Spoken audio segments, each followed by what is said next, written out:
بسم اللہ الرحمن الرحیم۔ عالموں کی موت۔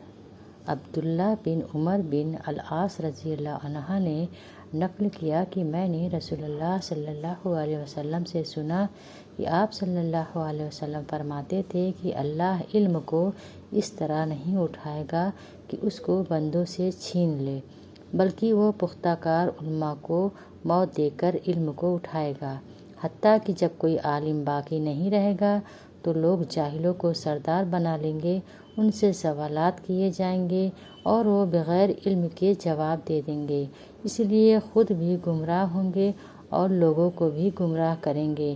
صحیح بخاری حدیث نمبر 100۔ شوہر کے مال سے خرچ۔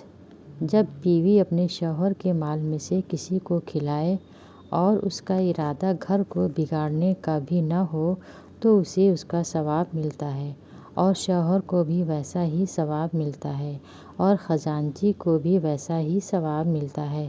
شوہر کو کمانے کی وجہ سے ثواب ملتا ہے اور عورت کو خرچ کرنے کی وجہ سے ملتا ہے۔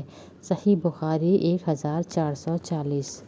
منافق کی نشانیاں۔ نبی کریم صلی اللہ علیہ وسلم نے فرمایا کہ 4 خصلتیں ایسی ہیں جس شخص میں بھی ہوں گی وہ منافق ہوگا، یا ان 4 میں سے اگر کوئی ایک خصلت بھی اس میں ہے تو اس میں منافق کی ایک خصلت ہے، یہاں تک کہ وہ اسے چھوڑ دے، جب بولے تو جھوٹ بولے، جب وعدہ کرے تو پورا نہ کرے، جب معاہدہ کرے تو بے وفائی کرے، اور جب جھگڑے تو بدزبانی پر اتر آئے۔ صحیح بخاری حدیث نمبر 2459۔